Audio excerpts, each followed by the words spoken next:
Oi, esse é o primeiro vídeo do canal e aqui eu quero responder a uma pergunta que já me fazem há muito tempo, desde quando eu comecei a estudar neuromarketing, isso já faz 3 anos atrás. Eu passei por um mestrado em neuromarketing e o pessoal, os meus amigos, enfim, quem me conhece sempre me perguntou: André, o que é isso? Então eu vou responder agora o que é e como funciona o neuromarketing. Neuromarketing é uma disciplina nova que busca integrar o marketing com a neurociência, mas não é só isso.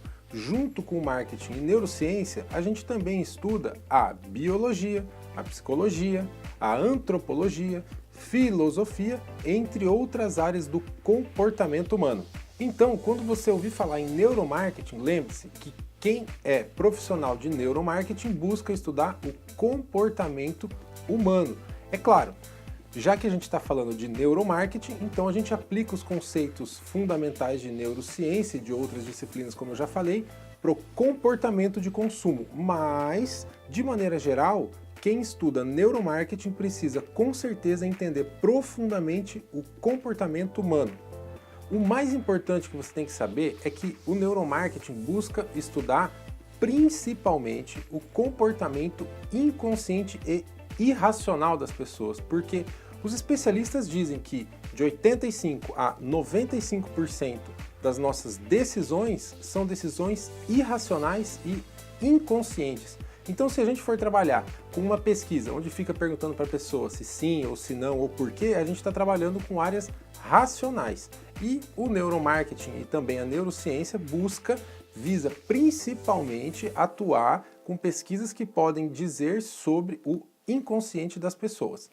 Então, quando a gente vai estudar ou fazer uma pesquisa em neuromarketing, a gente tem alguns aparelhos que podem ser usados para facilitar esse acesso ao inconsciente. E são eles: o eye tracking, que é um aparelho que mede o movimento e a fixação dos olhos. Então, quando o pesquisador coloca para o pesquisado um estímulo, ele vai saber exatamente aonde aquela pessoa está olhando e por quanto tempo aquela pessoa está olhando. Um segundo equipamento que eu posso citar para você é chamado de Face Reader. Esse equipamento é capaz de medir as expressões faciais, não só as expressões, como também as microexpressões faciais. Ou seja, quando você mostra para aquela pessoa que você está pesquisando um estímulo, esse estímulo pode ser um vídeo, pode ser uma foto, uma palavra, uma frase, enfim. Esse equipamento é capaz de dizer o que aquela pessoa está sentindo. Por exemplo, você pode ver uma imagem e ficar feliz, ou de repente triste, ou então assustado. Enfim, todas essas reações podem ser medidas através deste equipamento.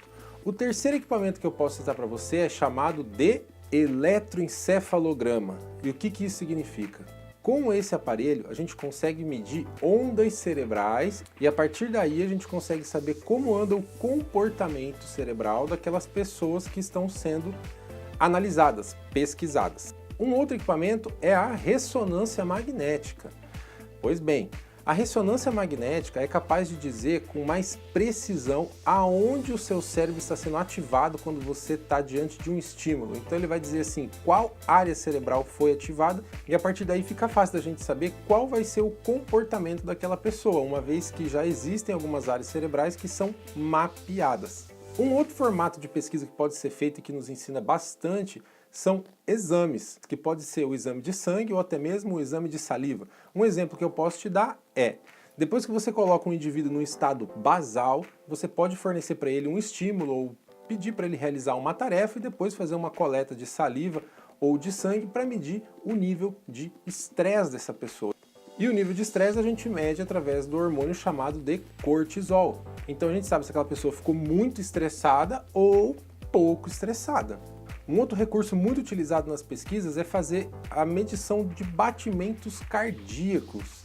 Porque a gente sabe que se o batimento cardíaco aumenta, então a pessoa ela ficou também mais estressada, ela ficou mais ativa, ela ficou, enfim, mais excitada.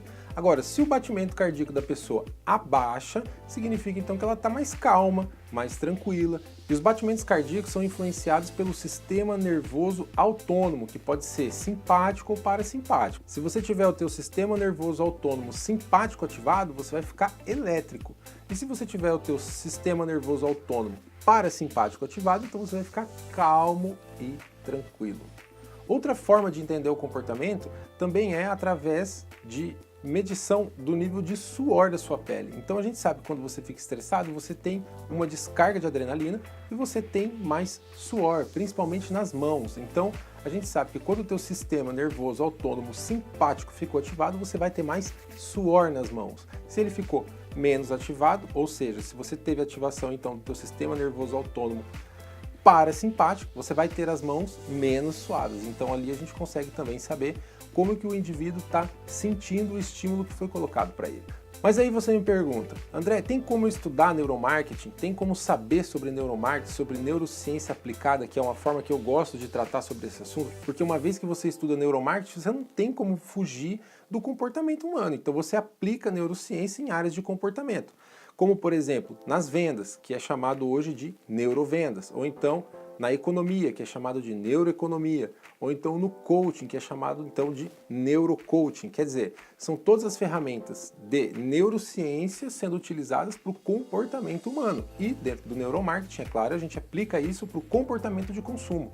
Mas o importante que você saber é que se você tiver interesse, você pode ler livros que falam sobre isso. Você vai encontrar alguns livros, é claro que grande parte dessa bibliografia está em inglês, infelizmente, em artigos científicos, então assim, tem que pesquisar bastante para poder entrar a fundo dentro desse mundo.